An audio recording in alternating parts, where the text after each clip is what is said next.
السيدات والسادة في مصر. Ladies and gentlemen everywhere, this is one of the most ancient and beautiful, glorious cities worldwide, which is the city of Luxor. Luxor city is witnessing today an unprecedented event, including a major number of news agencies, foreign correspondents. In few minutes, President Abdel Fattah al-Sisi is going to join us, and the First Lady as well. Today we are in the Luxor temple, which is the end of the processions road, where the sacred works usually ended, which is. It was built 3,000 years ago. It's famous for two obelisks, where one of them is transferred to Paris, to France, in the Concorde since in 1836. The second oblique is the eastern one, and it's now situated in front of the temple. It is more than 22 meters, where it have engravings of the Ramses' name and his titles, and also there are the indications of the offerings. The Luxor temple is one of the best temples in Egypt, where there are engraving, where it documents very important epochs in the Egyptian history that dates back to 1,000 years, as the military processions, and also the celebration of Opt celebration, and it's one of the most important celebrations in Luxor, in Aswan, where this engravings is where there are the musical instruments used by the ancient Egyptians, the drums and the harps and the others.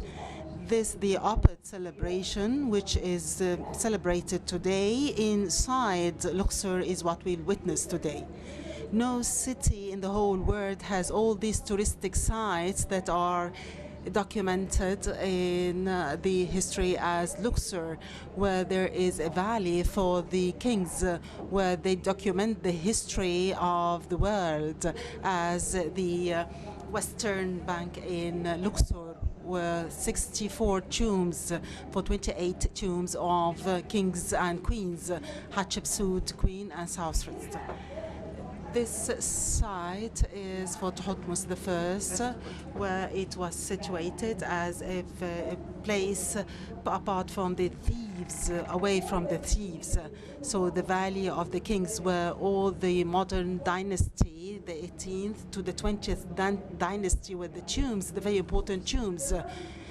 And although they are very small in size, and there is the new tomb of Tutankhamun, where there are a lot of golden engravings on the walls, and which was transferred to the Egyptian Museum in Cairo, where it will be displayed with the inauguration of the new Egyptian Museum.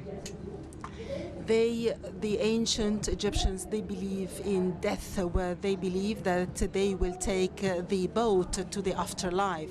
That's why the Kings of Valley is one of the most important touristic sites in the world. From the Habu Temple, where it was the sacred achievements, where we welcome you all. Luxor has a lot of the monuments, and they are very historic, where Habu is built by Ramses II, and it's one of the most important temples of the new dynasty, and it still reserves its engravings on the wall. And there is the picture of the king, where he conquered the enemies. And also there are paintings where he conquered, he has his navy conquers. And in Abu, there are a lot of documentation of the age of Ramses II, where it has its religious implications and their importance in history. Welcome you all from all over the world to the land of civilization, the land of history, Egypt. Welcome in Luxor. Luxor, which is famous of its touristic sites and its people, where a lot of tourists they head to Luxor because they will witness the civilization, the history of civilization. And Hatshepsut is very famous in Luxor because of the architectural monument of her place in the western bank. It is cinnamon. It was designed by Cinnamon and known in the ancient Egyptian as Cicerone.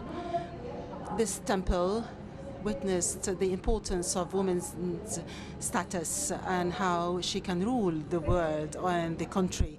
Hatshepsut has engraved on her walls the important voyages she has done. She is a queen and a wife of a king. Also, she has documented her ruling of the country on the walls of her temple. She was the legal inheritant of her father, Amun. Welcome to Egypt, the cradle of civilization and history of the world, which is famous of its innovations. More Thebes, where it's the continuation of the history of the world, as the place we are here, the Luxor temple for the ancient history arts. It has a lot of valuable pieces that dates back to different epochs of the history, as the head of Somerset. It's a very important statue, and the Thutmose III, and the most important alabaster statue of Thutmose III, and also the documentation of the Thebes conquerors. Here starts the civilization of the world, and here the ancient Egyptians has built the most important Egyptian history. It's one of the most important religious complex in the world. Tourists always are interested in this place. The monuments of Luxor, it's one of the symbols of history. Thebes, Luxor.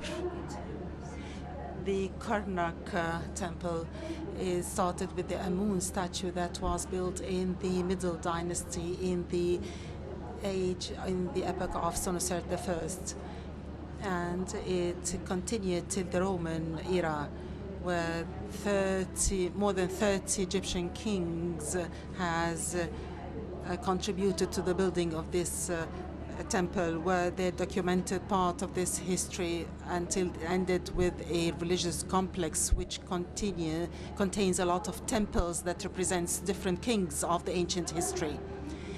Karnak complex is of 4 parts: Amun-Ra temple, Amut, Montu, and Amenhotep IV. In addition to a number of small temples, the avenue of Sphinx that lead to the Karnak temple, it was the Wat Nasr before. It is 2,700 meters, and also with the width of 67 meters.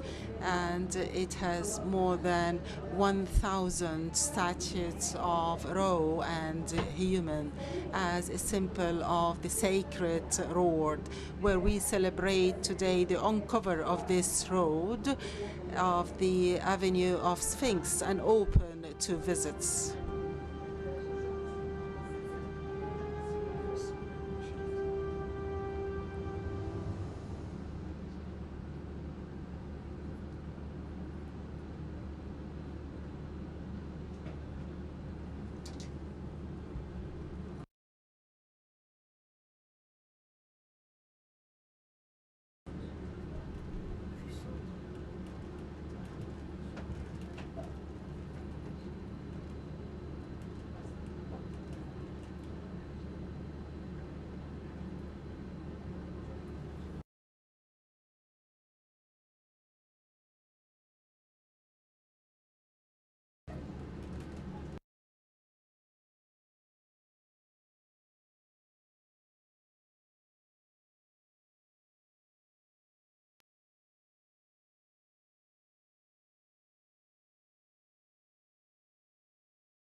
Those are 57 statues, including 807 as Sphinx and 250 by the side of Karnak on both sides, including 130 on the shape of ram, because ram was the symbol of Amun as a god, which was worshipped in Luxor. It dates back to the 14 centuries before Christ, whereby this avenue aged as 3,400 years.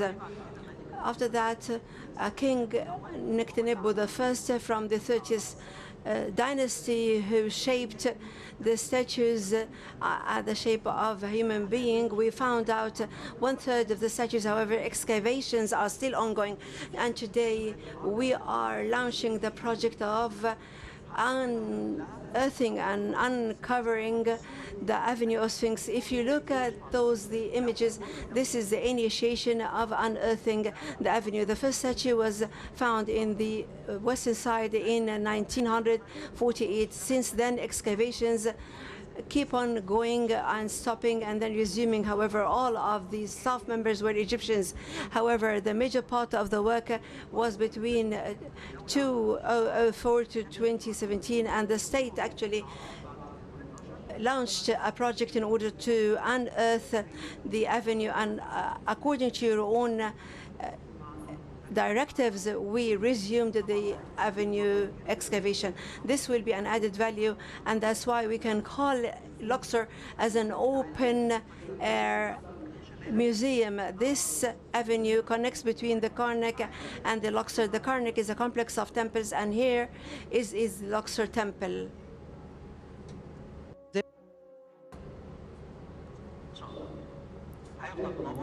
It will be illuminated as such. Some of those illuminations are only for this celebration, but we shall continue illuminating it. Luxor, indeed,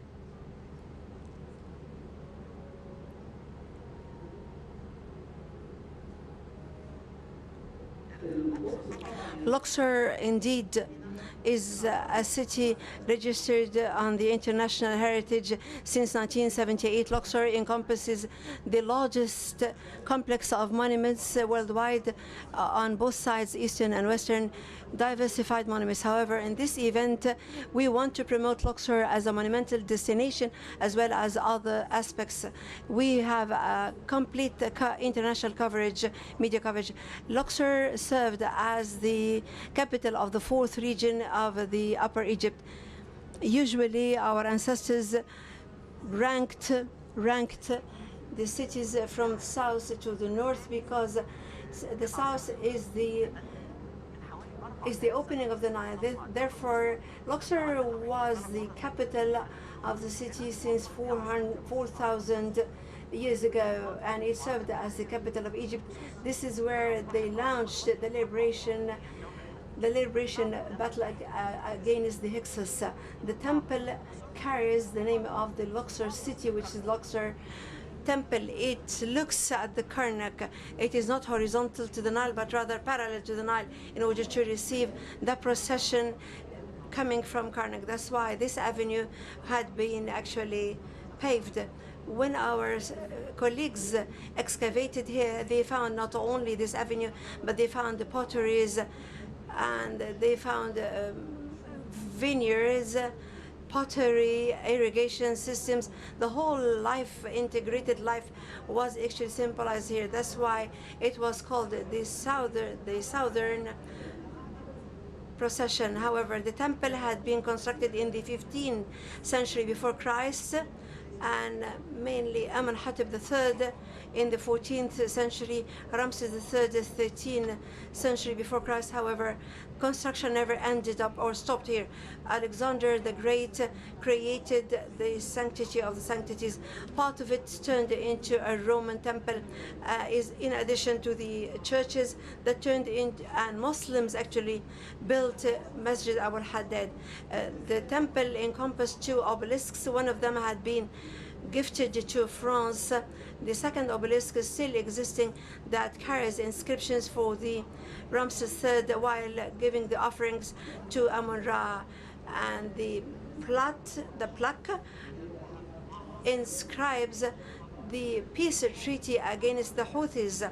The temple is fronted by 6 statues of Ramses, 4 of them while sitting and 2 while standing. And when I learned this historical education, and when I taught my students, I only taught part of those statues because part of them had been demolished. But my colleagues,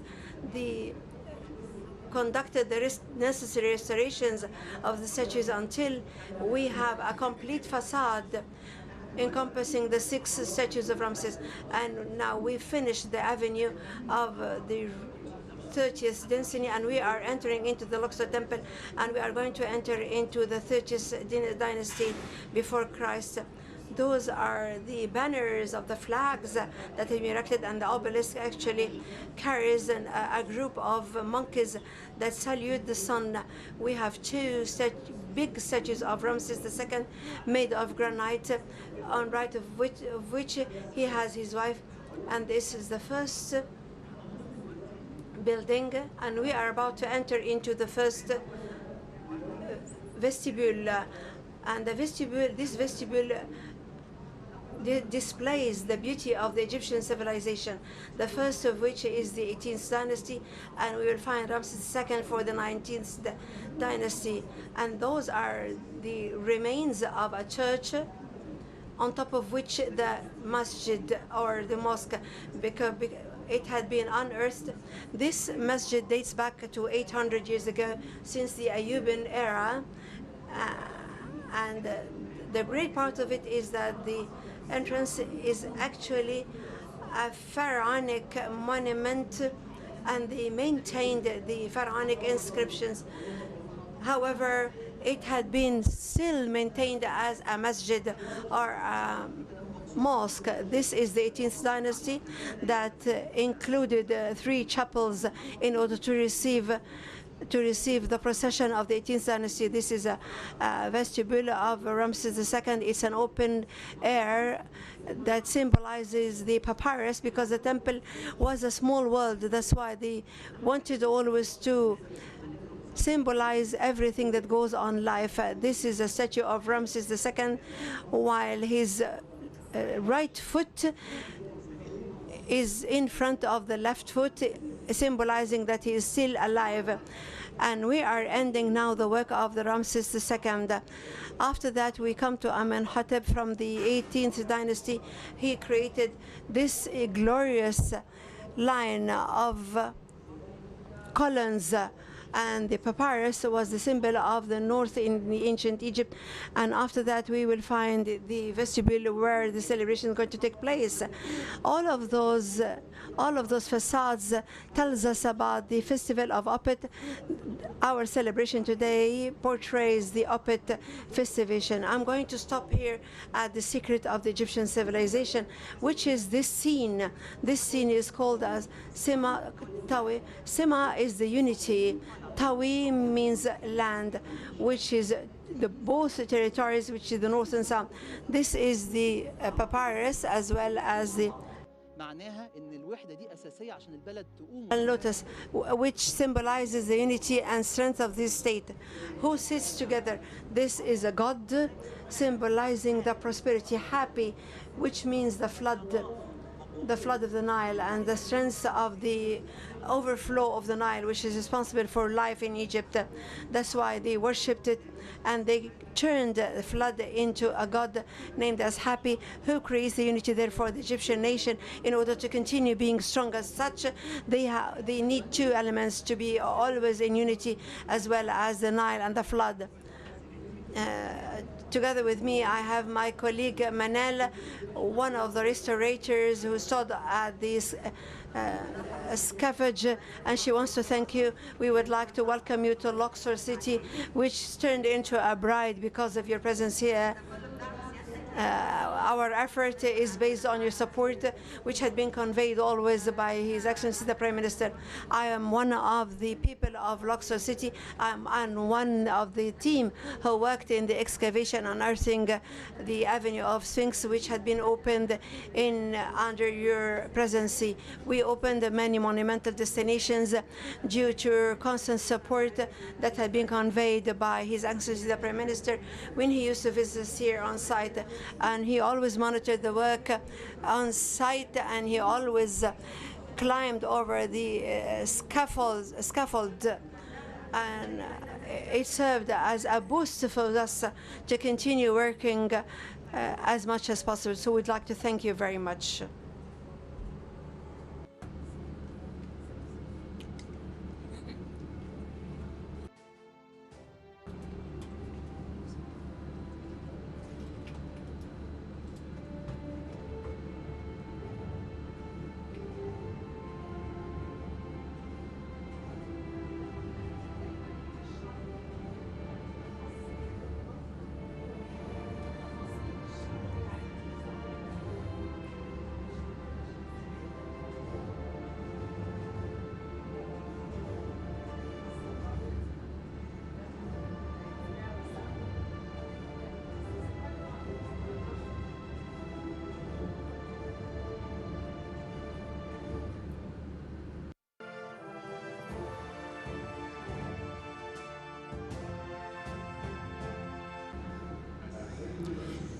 Mr. President Abdel Fattah el-Sisi, the President of Egypt.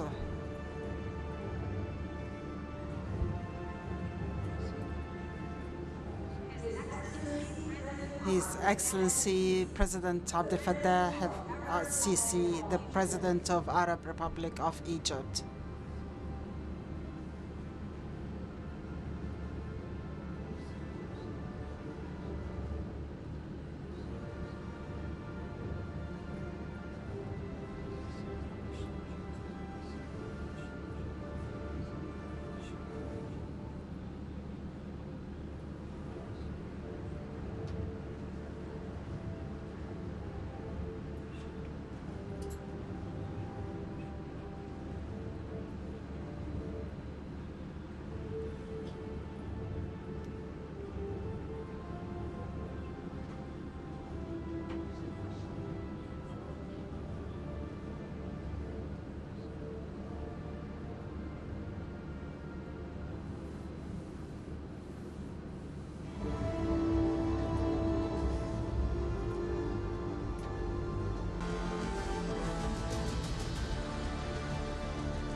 In the place of the temple of Hatshepsut, where she incarnated the idea of the empowerment of women since history. We welcome you all to Luxor City, the city of history that stayed till today to witness the intelligence of the ancient Egyptians. In Habu Temple, where it has the sanctuary and the victory, we welcome you all to Luxor, the land of glorification, the land of the ancient Egyptians. We welcome you all to this historical day inside Luxor with the presence of His Excellency President Abdel Fattah el-Sisi and his wife. In the bank of the Nile, where they discovered Tutankhamun temple and all his treasures, this very spectacular tomb with the kings and queens of the ancient Egyptians. We welcome you all to Luxor, the city of the treasures.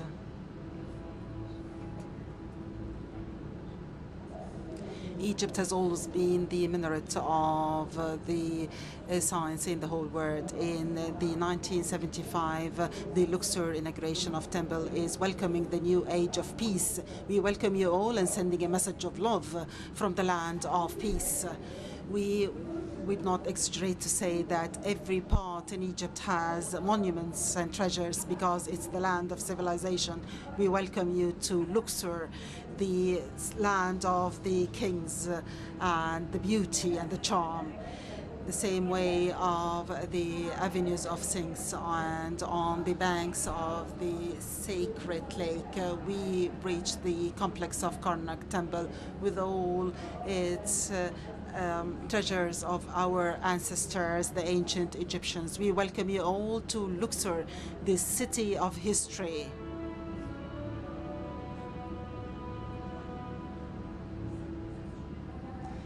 From here, from Luxor Temple, we start today's ceremony.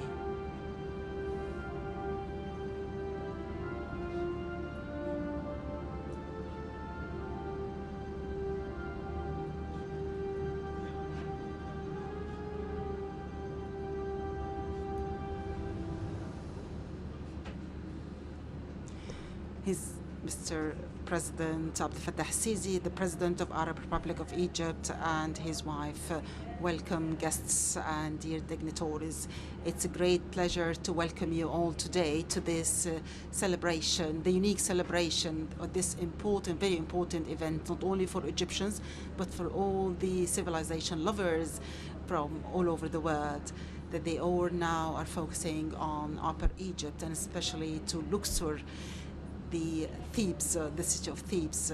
The celebration today, we have a lot of displays and performances from the Opet celebration by the procession that starts from Karnak to reach Luxor temple.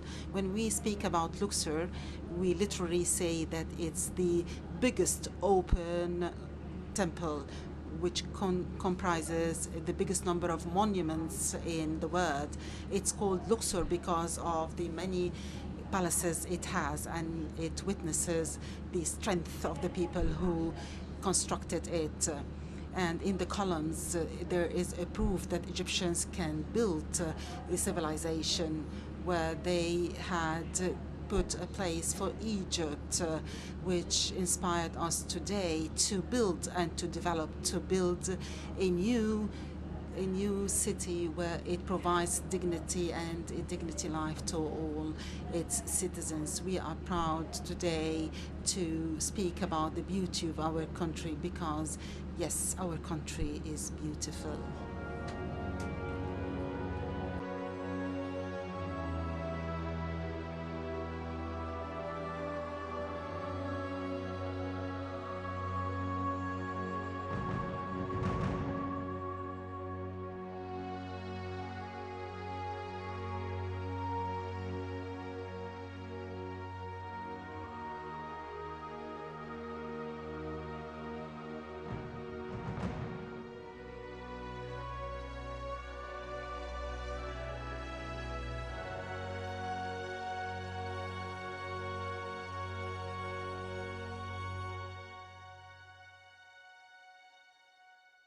هنا في جنة على أرضنا وجالنا العالم قال هنا مكاننا من بداية الحياة من كل البلاد بلدنا فيها حجر بينطق تاريخنا ونيل يشهد يعيش جوا روحنا هنا بداية الحياة.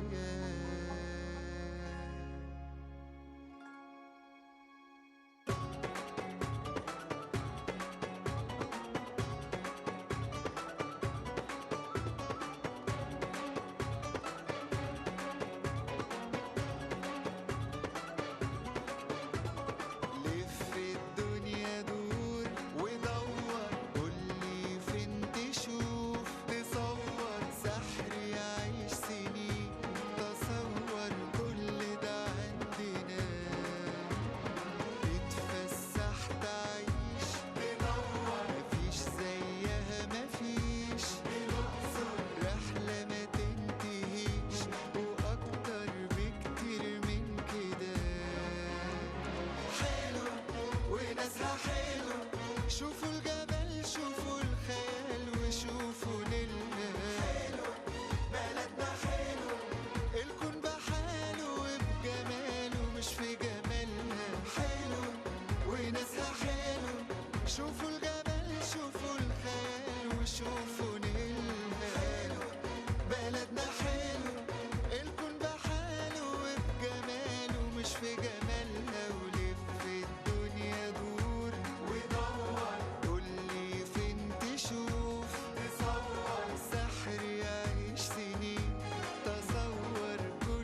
to sky.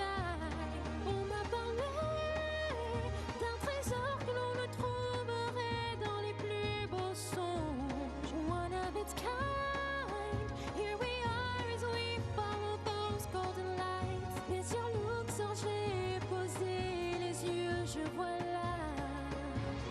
We believe in our dreams. Searching through and through, my journey leads me back to you. And in the valley of the kings, it's always here I feel complete.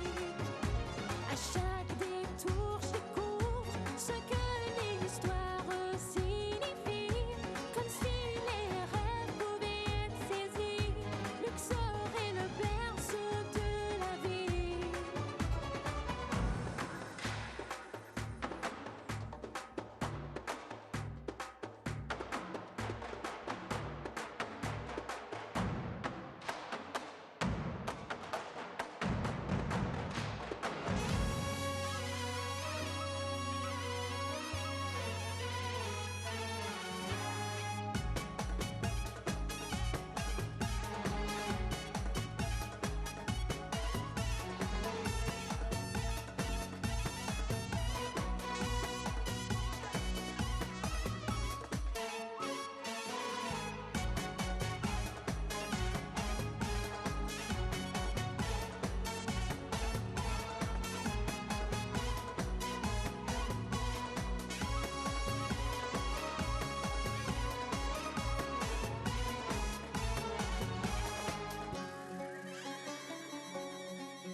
هنا في جنة على أرضنا وجالنا العالم قال هنا مكاننا من بداية الحياة.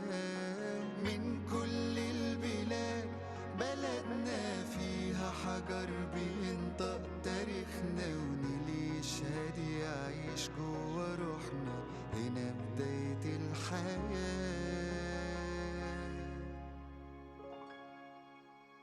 لف الدنيا دور ودور قولي فين تشوف تصور سحر يعيش سنين تصور كل ده عندنا.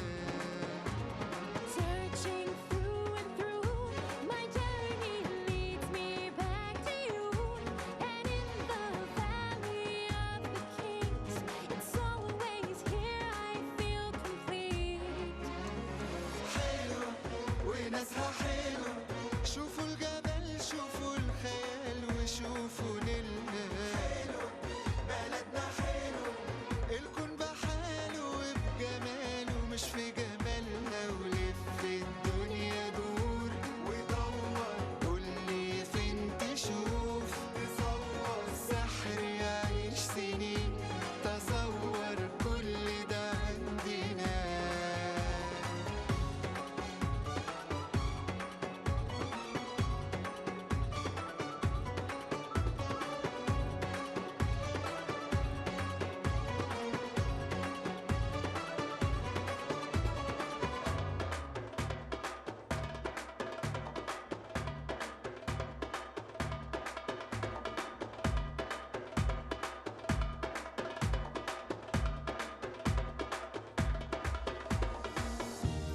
Soaring through time as legends make their way from land to sky. Echoes the sound. Every step you take, there's a story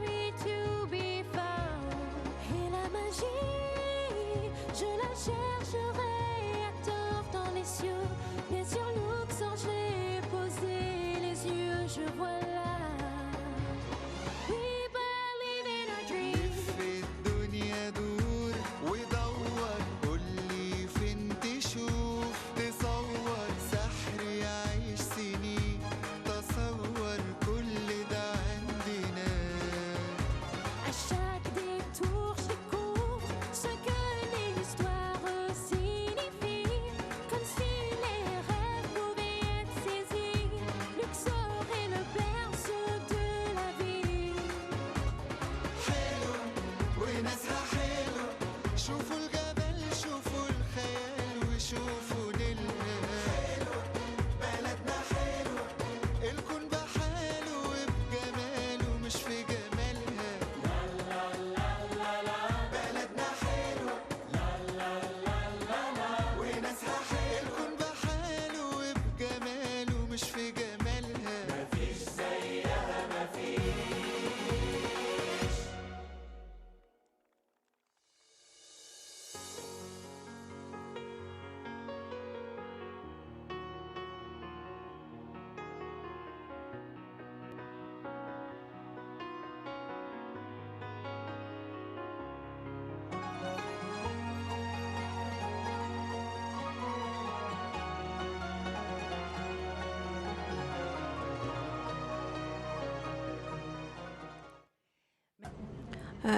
Amun city, the south of Heliopolis, which is the symbol of strength. All of those are names to Luxor city, which is one of the most beautiful cities of Upper Egypt. Luxor city is filled with life and activity, such as the inflow of the Nile that is embraced within the city. The Nile as a great river, as named by our ancestors, which had been respected and sanctified by the Nile. The Corniche of the Nile is not only a monumental site, it had been developed to stretch over 1,200 kilometers, turning into one of the most important sites of the city. Nevertheless, the most beautiful item of Luxor is the people, who always have smiling faces and very hospitable. It is the spirit of the Luxor. It's the extension of its civilization as well as the construction of civilization. They are the custodians of the civilization as well as the monument of Luxor, people of Luxor.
اي سايح ما جاش الاقصر ولا ركب الحنطور واتحنطر ونزلنا ما يعيش ولا يوم. في اكيد سر في الاقصر. ايه سر الاقصر بقى؟ فيها سر عجيب بيجذب الناس فيها أكبر إرث حضاري وثقافي للبشرية جمعاء. عندنا الشمس والخضرة. النيل لوحده سر، جواها جميل والطبيعة بتاعتها حلوة. الأقصر هي أيقونة الحضارة المصرية القديمة، هي المكان اللي واضح جدا فيه كل مقومات الحضارة المصرية.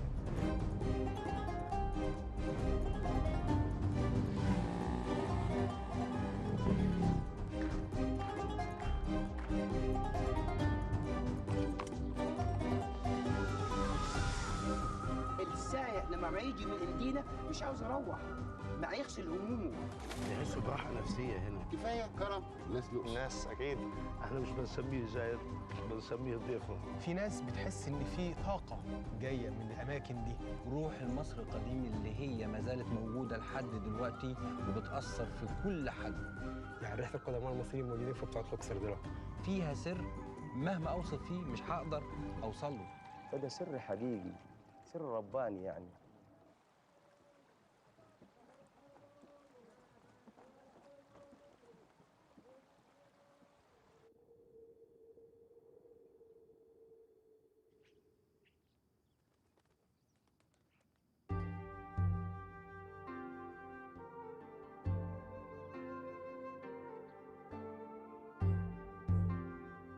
بس أنا سمعت يا دكتور إن الأقصر من أغنى بلاد العالم في الآثار وفي الشهرة وفي التاريخ، هل ده حقيقي؟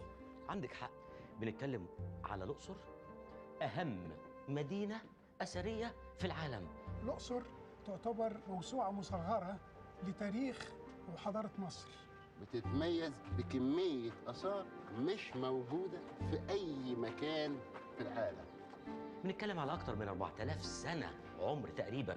بنتكلم على تنوع غير عادي. الدولة القديمة، الدولة الوسطى، الدولة الحديثة، العصور المتأخرة، الفترة اليونانية، الفترة الرومانية، في تنوع غير عادي. يمكن الأقصر هي المكان الوحيد اللي بتتفرد بوجود هذا الكم الزاخر من الكنوز.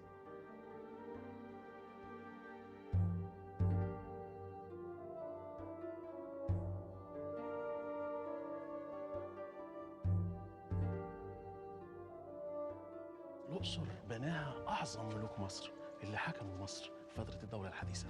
قوه الدوله المصريه كانت الدوله الحديثه. هنا موجود أكتر كمية معابد ومقابر بترجع للفترة دي. معبد الكرنك يعتبر من اكبر دور العباده في العالم كله. عندنا معبد الأقصر، ظهرت معابد الأقصر. احنا بنتكلم على آلاف من المقابر. النقوش والألوان اللي فيها، الألوان زي ما كان بيشوفها المصري القديم، لنا أن نتخيل كل الحوائط الموجودة في كل المعابد وكل المقاصير بنفس الألوان وجمالها. يعني كل الألوان دي حضرتك عايز تقنعني إن هي فعلا بقالها كل المدة دي مفيش فيها تعديلات حديثة؟ في عندنا قواعد بتحكمنا، ودي قواعد منظمة للعالم أجمع في عملية الترميم. كل الألوان اللي احنا شايفينها هنا يا أسماء ألوان بترجع للأسرة ال19، ممنوع إن احنا نلون. وادي الملوك اهم منطقه اثريه على مستوى العالم. المكان اللي الملوك مصر العظام كلهم موجودين فيه، وبنجد يمكن روعة النحت والنقش والألوان الجميلة جدا اللي مش موجودة في مكان تاني. وهنا طبعا اشهر الملوك على الاطلاق الملك توت عنخ امون ومقبرته اللي عثر عليها سنه 1922، والكنز بتاع المقبره اللي بيشتمل على اكثر من 5000 قطعه اثريه ماستر بيس.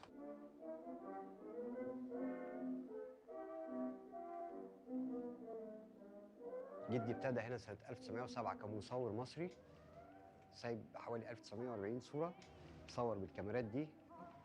كل دي صور نادرة، أغلبها في حدود ال 100 سنة، ومغطية الصعيد كله من أبيدوس لغاية النوبة. وده آخر طريق الكباش. وده الملك فؤاد لما زار الأقصر بعد اكتشاف المقبرة. يعني الأقصر كانت قبلة الملوك والرؤساء بعد اكتشاف المقبرة يعني. الأقصر بتعتبر مدينة بتجمع بين كل الحضارات. الحضارة الفرعونية، الحضارة الرومانية، والحضارة القبطية والإسلامية، امتزاج بين الأديان. سبحان الله. فيه فهم عالي لناس الأقصر إن الآثار دي بتاعتهم هم. مساعد سيدي أبو الحجاج وصل هنا الأقصر وبقي مسجده هنا، وهي النقوش زي ما هي قاعدة، ما حدش لعب فيها خالص. المعبد ده كانت فيه ناس ساكنة فوقيه، كان ايام فيضان النيل كانت اسمها التبه. زمان كان فيضان النيل كانت المراكب تغرق برا هنا، كان في فرعين للنيل، فرع من هنا وفرع من هنا.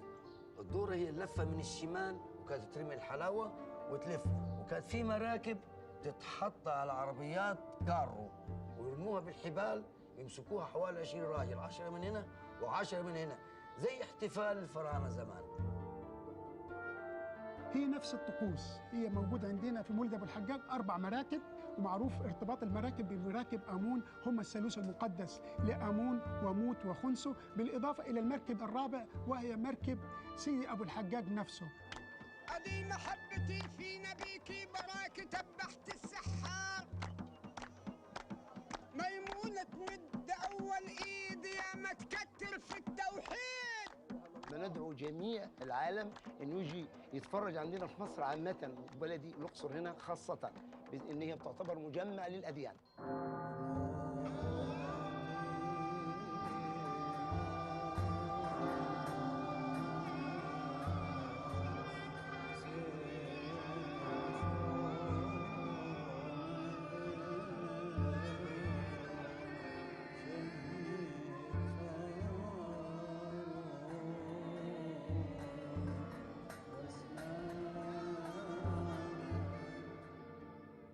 دير الشهداء ده دير من القرن الرابع بنته الملكة هيلانا على أجساد الشهداء، وبيحكي تاريخ آبائنا وأجدادنا وتاريخ إسنا بالذات. عشان كده الأقصر متفردة عن كل دول العالم من خلال هذا الكم العظيم من الآثار. ده يمكن اللي خلى الإنسان المصري القديم اللي عاش هنا امتلك مقومات التفوق وعمل الحضارة اللي احنا شايفينها لغاية دلوقتي محفوظة. اللي احنا شايفينه بس ده لسه كمان غير الحاجات التانية، احنا في عندنا اكتشافات كل يوم بتطلع. بص في الحته العاليه دي وعلى مهلك.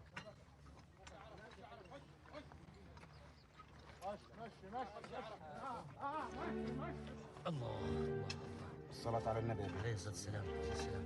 لا ده حد من المرممين يعملوا كونسوليديشن، يعملوا تقويه. منشده امون. بسم الله ما شاء الله، بسم الله ما شاء الله. على مهلك يا على مهلك. عرف احنا ما عندكش كل يوم اثار مصري جديد، كل يوم ما عليكش في حاجه جديده. عشان يطلع التمثال ده والتمثال ده بسماتيك، وعشان نربط ما بين المقبره اللي احنا مطلعينها يبقى لازم يكون في ربط، لازم يكون في ربط، يبقى لازم هنا في امتداد. هندخل على المقبره.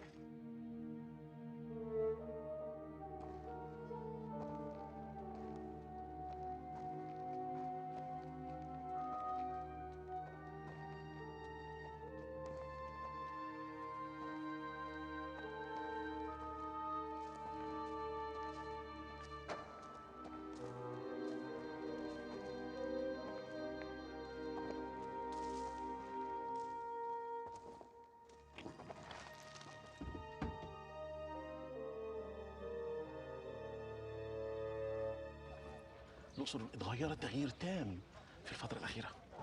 أسلوبنا في الترميم بدأنا نكشف عن أماكن. ده تمثال المفروض إن هو بتاع الملك نختلبه الأول، بناخد التمثال ده وبنعمل له ترميم. احنا أمام تمثال الملك تحتمس الثاني من ملوك الأسرة ال18، واحنا دلوقتي في إطار مشروع لإعادة ترميمه واستكماله بأيدي مصرية وفريق مصري خالص.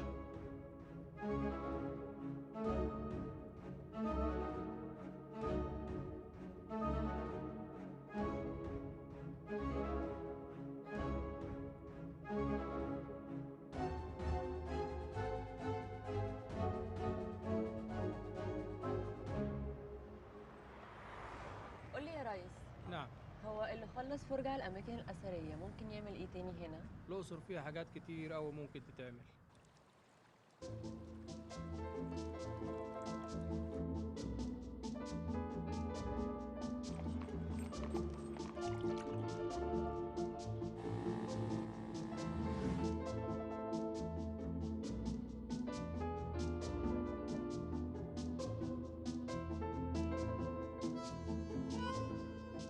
عندنا مقومات سياحية أكتر بكتير جدا من الآثار.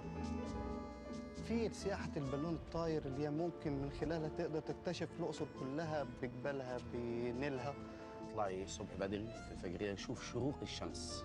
في 45 دقيقة تكتشف الأقصر بكل تفاصيلها.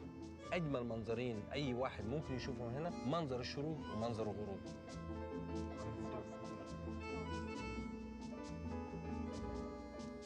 تتفرجي على الطبيعه بتاعت الاقصر من فوق وتتفرجي على المعالم السياحيه كمان. اتفرج عليهم هم جايين بيلفوا على البلد كلها، يعني متعه يعني.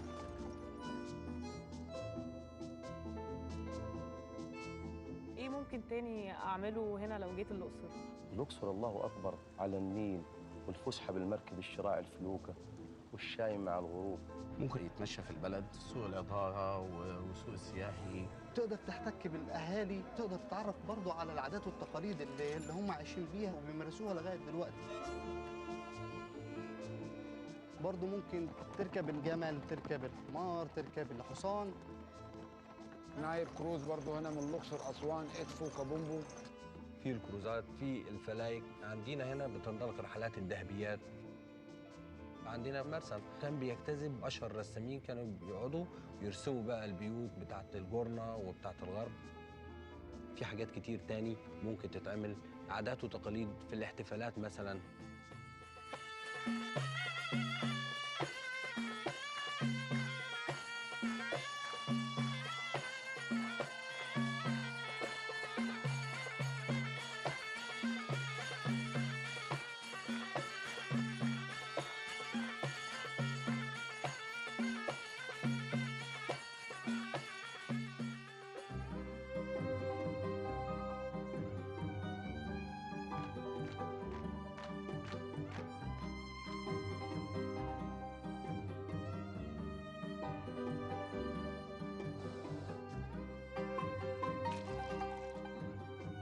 الأقصر هي مقصد سياحي متكامل فيها كل حاجة، بالإضافة طبعا للآثار اللي هي بتميزها، لأن الأقصر تعتبر أكبر متحف مكشوف في العالم.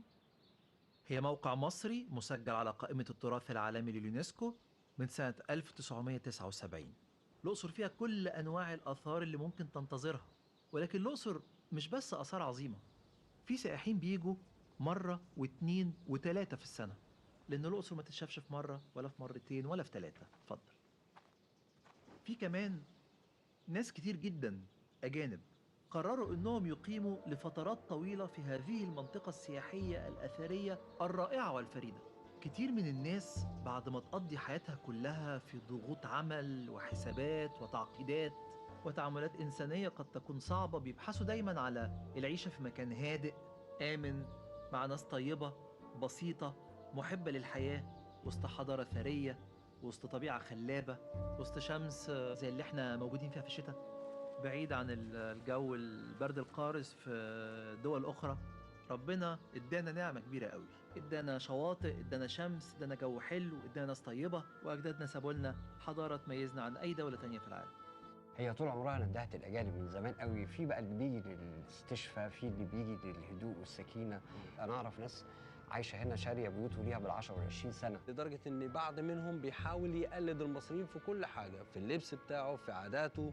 I first came here to Egypt to visit in 2006, and on the very first day I knew in my heart I needed to stay here because the ruh of the people here today is exactly the same as it was thousands of years ago.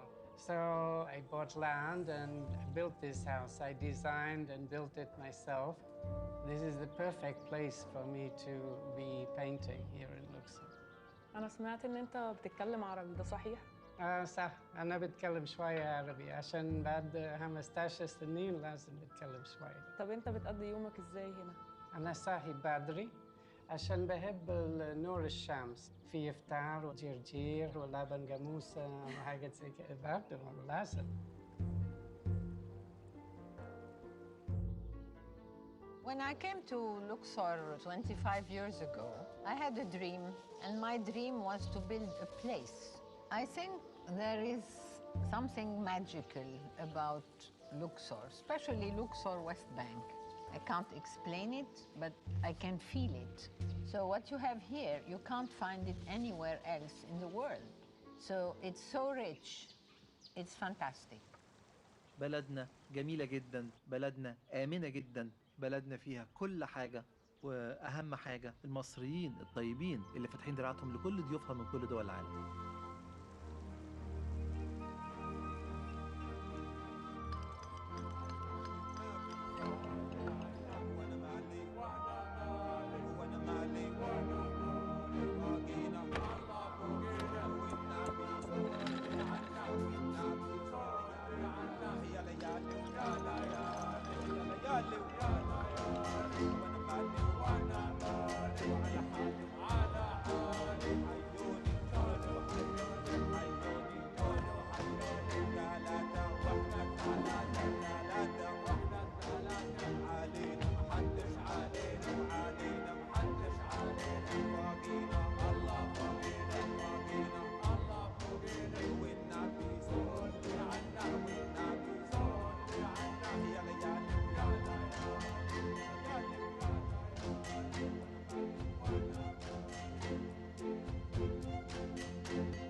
Indeed, sectors of tourism and monuments are witnessing a golden era, and tourism promotion is witnessing a leap unprecedented. The tourism sector proved being strengthened and recovered itself post-corona. Several monumental excavations drew the attention worldwide.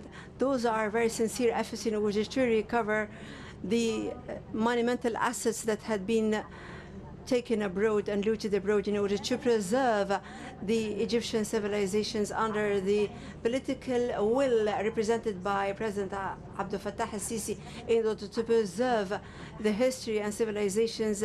And indeed, he was really keen to open all of the museums worldwide, Egypt, including several sites, in addition to the Baron Empire in Heliopolis. Indeed, President Sisi received the mummies parade, and he opened the Museum of Egyptian Civilizations. Those are concerted efforts in order to upgrade the Egyptian position. Ladies and gentlemen, join me in welcoming His Excellency Dr. Khalid Al-Anani, Minister of Tourism and Antiquities.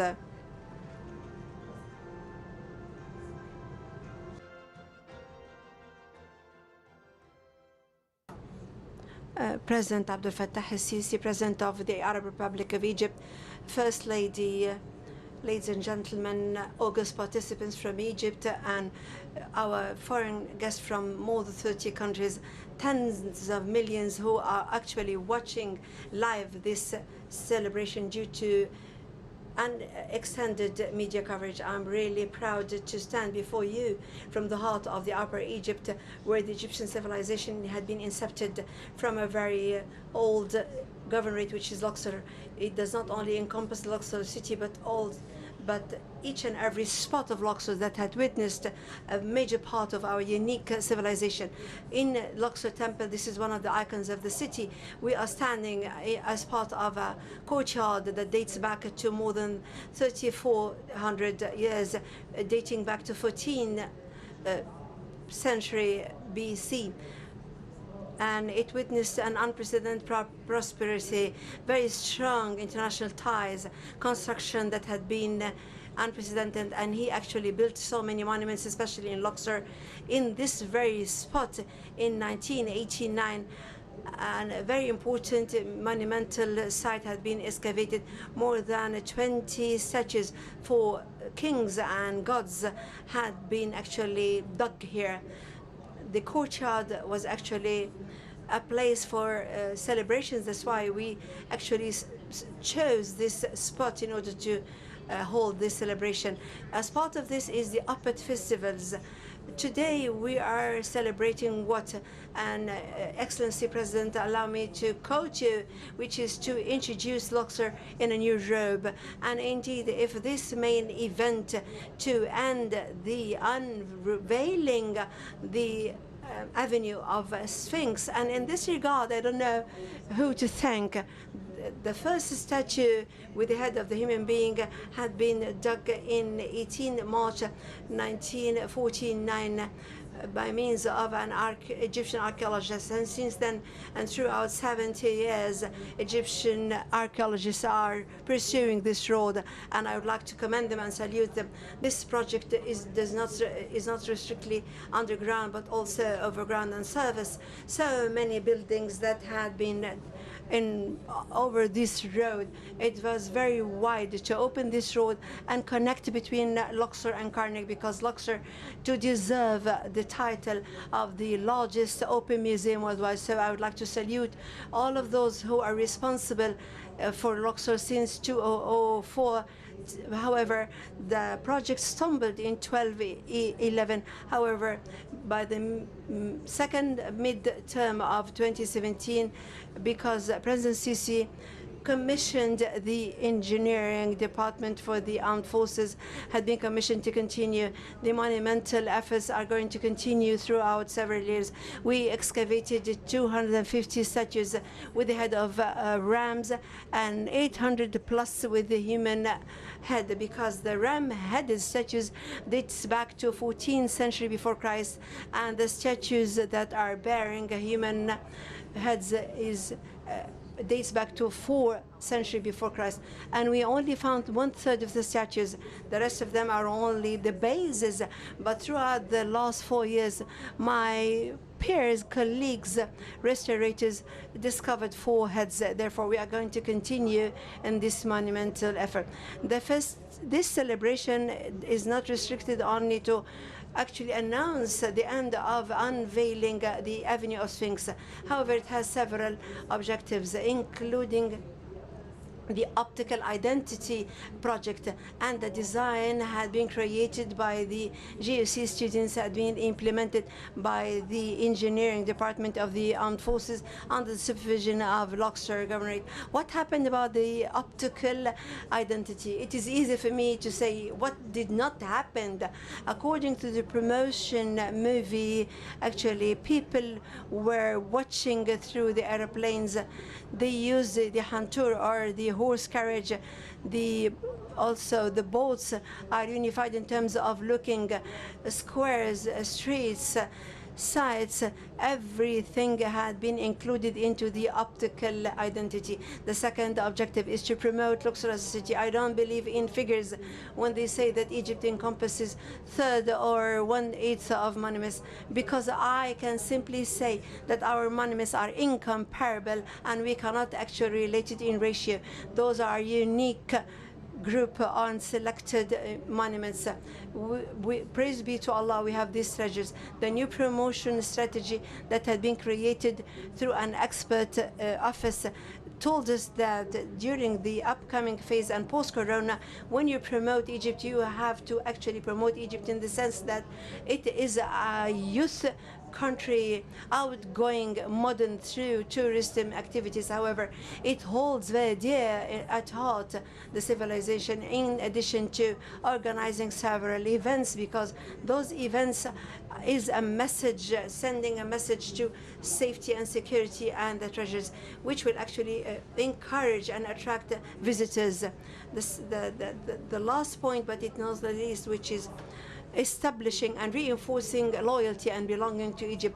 We actually witnessed the response and the reaction among each and everybody regarding the Mummies Parade and how they discovered something that had been hidden.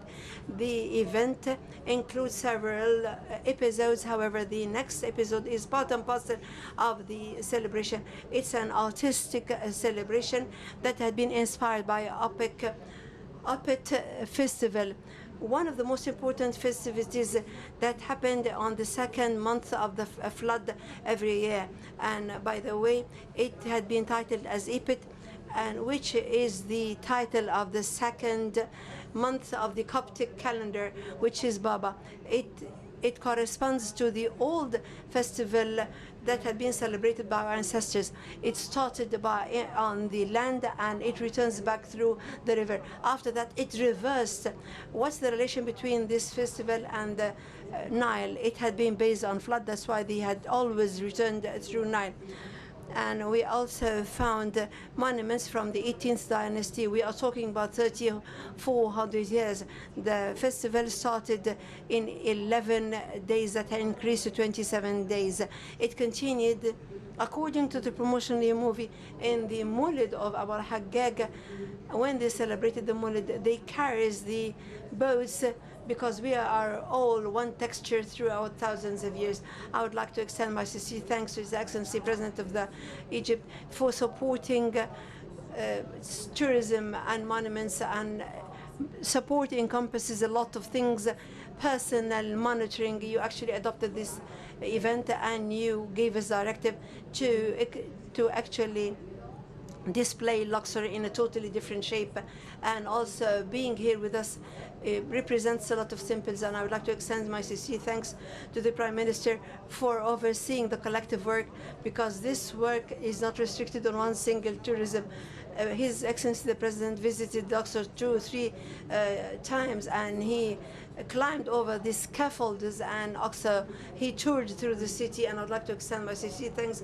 He toured the city and visits with my colleagues, Minister of Local Development, Governor of Luxor, and several other entities, and Ministry of Interior. I don't want to overlook anybody. Every party took part, and I would like to extend my sincere thanks to the General Intelligence of Egypt and my colleagues in the Agency of Tourism Promotion, and every person who participated and contributed to this effort. And inshallah, we are going to continue holding other events in different governorates. And allow me to start this artistic piece that is inspired by the old Opet Festival. Thank you.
Hohe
الأقصر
بلدنا بلد سواح، فيها الأجانب تتفسح، وكل عام وقت المروح بتبقى مش عايزة تروح وتسيب بلدنا.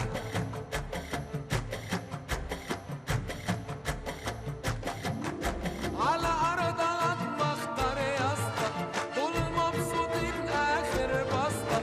على أرضها مختار يا اسطى، دول مبسوطين آخر بسطة. ولف بينا أجمل مدينة، مش برضو منها أجيب الواسطة، تردها لك في الأفراح، ومهما تبعد وتروح برضو في بلدنا. بلدنا بلد سواح، فيها الأجانب تتفسح، وكل عام وقت المروح بتبقى مش عايزة تروح وتسيب بلدنا. الأقصر بلدنا على الخرطة، اتحط من تحتها شرطة. الأقصر بلدنا على الخرطة، اتحط من تحتها شرطة. شايفين مكانها ما بين جيرانها، زي الشموع حوالين تورته، والشمس تطلع كل صباح بفرحة والدمعة تروح لفراق بلدنا.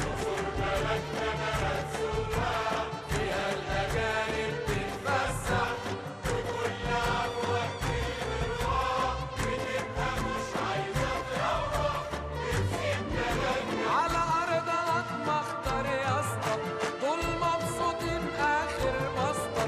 على أرضها مختار يا اسطى، دول مبسوطين آخر بسطة. ولف بينا أجمل مدينة، زي الشموع حوالين تورته، والشمس تطلع كل صباح بفرحة وبدمعة تروح لفراق بلد.